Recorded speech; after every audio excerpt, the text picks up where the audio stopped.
classmates, so today I'm going to be presenting the Bauhaus. This is by me, Elizabeth. But first of all, what was it? It was a school that influenced design movements. A lot of design movements like graphic design and industrial design. It actually began in 1919, and the word Bauhaus, which is German, means construction house. So in this case, it turned out to be one of the most influential streams for modernist architecture and for modern design. So with this case, they sought to consider what was modern architecture and modern design. Well, it was actually considered the first design school in the whole world. It set the normative bases and patterns for industrial and graphic design as we know it today. Characteristics here, it was actually in the style of architecture, featured rigid angles of glass, masonry, and steel. So they tried to use, or they used, what was all of these materials, which were the basis for this. With this, they were trying to create what was pattern and resulting in buildings that some historians characterized as looking as if no human person had made it. They were trying to go for a little bit more aesthetic looking kind of buildings where people would look at them and be like, oh no, that wasn't human made. In this case, the aesthetic favored what was the function and mass production. And they were actually influential in the worldwide redesigning of everyday buildings. So in this case, they wanted to have what was basically a structure of buildings where everything would look aesthetically pleasing, it would look pretty, but without actually pointing out what was the hierarchy. I actually wanted for people not to see this distinction anymore in buildings. In this case, questions are set forth about what is the nature of a good design, or how do we know what a good design is, or who defines it. And they started to teach what was art and craftsmanship. So basically they wanted to know what was the effect of the structure of the buildings towards the human emotions. In this case, we can take, for example, a minimalistic person who likes little detail, and if you put them into a saturated environment, they are going to go crazy, right? They're not going to like it. They're going to feel maybe uncomfortable, or they're going to feel like, oh my god, it's just too much. That's where it begins, right? At the beginning. In this case, there were 3 stages of the Bauhaus. The first stage was in Weimar, Germany, and there was this guy that was called Walter Gropius. He was actually the creator, and he was in charge of the institute at the beginning. He actually combined and was in charge, he combined what was the Superior School of Plastic Arts and the Great Duke's Saginus Art of Professional School. He started from 1919, and this was the first stage. It was from 1919 to 1923. Walter Gropius was actually, Gropius, I think that's what Gropius? He was actually inspired by what was Expressionist art and the work of architect Frank Lloyd and designer William Morrison. They believed in bringing what was art and craftspeople together for a utopian purpose. They were trying to figure out how they could put something that was art into everyday type of objects. Mainly objects were just used as a functional purpose. A chair, just make a chair. If it's good to sit down, just sit down. But in this movement, they were trying to make it aesthetically pleasing. They were trying to combine it both. With this utopian purpose, they had what was the idea to create a complete work of art, or a complete workspace of art, where all the art forms would be collected in one and taught, and combined. Being in teaching, obviously, I found that the institute was very, very interesting, and I wanted to know how is it that they did it. So I actually found there was a new pedagogical type of experience in this case.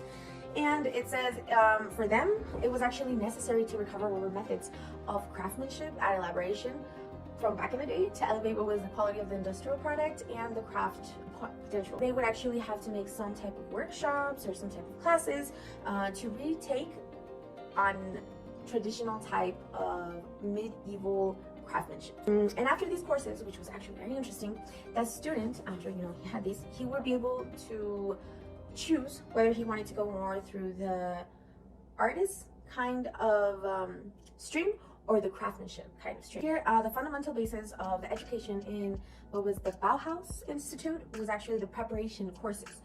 In this case, it was called Volkurs. Well, I think it's Volkurs. Sorry for my pronunciation, but it's Volkurs, I think.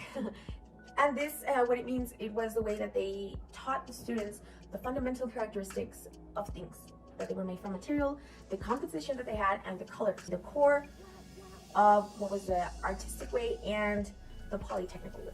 They started to find out that everything was made out of geometrical simple figures, and that's how they started to create a little bit more things. At the beginning, they were using what was medievalism, which is what they started with. It was medievalism and expressionism, thanks to, I think his name was Walter, I forgot his name. But little by little, they started changing what was their design. And for this design, they went to rationalism. Rationalism because it was more according to using machines, which was very popular in the 19th 2019. One of their main objectives was actually trying to intensify what were daily objects and making a good quality industrial product. They're using forms, patterns, things like that. Something that would make nice. Something very interesting that I found in my case is that women were actually allowed in the Bauhaus Institute. I think that's when women's rights were barely starting to go into it. So for women, being able to study in an institute is actually really cool. Majority of the women were destined to textile workshop type things, and the great portion of women that would apply into this institute corresponded to about 50% of the applicants. They weren't allowed to go out of the textile type of workshop, but some were able to do it. Miss Almasihoff, she was also a furniture developer, a designer, and she was also a toy designer. I found this very interesting because not a lot of people think about kids. And also to take into account that all this was during, after World War I. No one really thinks about kids. We all think about, eating. She always encouraged her classmates to develop toys as well, to think about the kids. Which I wanted to leave last because I think she was the one that think a little bit more. Her name was Mariana Brand. And Miss Mariana, she also started as an apprentice. Since she had a lot of talent, she was actually able to go into the metal shop and start working with metals. She began obsessed with the function of simple geometrical shapes and how she could use the metal to construct different kinds of things with it. So when we begin the second stage of this institute, it was going really good for them. And as we saw in pages before, they had like a little institute. After that, they actually wanted to make a whole campus because there was a lot of demand. So this second stage, it covers from 1923 to 1925. 1923, the Bauhaus made a change in its institution. It was adding a lot of people in it, like a lot of professors. A lot of people wanted to join. But in this case, they had what was an addition that was very important. His name was Laszlo Mahali Nagy as a professor. I don't know if I said that right. I'm so sorry if I killed it. Very important. Later on, I'm going to say why, but he's very important. In this case, his real passion was actually photography. And he was known for his darkroom experiments. I found it very interesting because you don't really hear about photography a lot back in the days, but cameras existed since a long time ago. But actually he was known for the darkroom experiment. He would use what were photographies and exploring light to create abstract elements through distortion, shadows, and suited lines. Very different from everything else. Like I said, a lot of graphic design, industrial design started from here. Also in 1925, Gropius, which was the founder, still oversaw what was the school. This is when he saw the school to move to Dessau. I don't know how you say that, Dessau. Well, they moved there, and he actually designed what was this building that we can see here, which is the Bauhaus building, and several other buildings for the new campus. I really want to take into account, and I want you guys to look at this image, because it really looks like it could have been made in these days. This is what he designed, and other buildings in the campus. So they were already starting to come forth with the today looking kind of building. After that, fine art became a major offering also at school in 1927, with free painting classes offered by the artists Paul Klee and Wesley Kandinsky. It was Expressionism and Futurism, which you could see that it noticeably influenced on the art produced in the schools. You could see it all over. So specifically, you could see how the style in geometric design, that at the time, it also resembled a little bit of cubism. Lines, like architect kinds of technique to make pretty art, and it was so cool. They were actually free for the students there. We have Mr. Paul Klee's art piece, and we have Mr. Kandinsky's art piece. Mr. Paul Klee's, his is the name of Dance Monster to My Soft Song. I think we can notice which one it is, but if not, it's the one on the left. He says he uses like a non-Western culture type of artistic, and it was kind of like a childlike method. And you could say he played with geometrical figures.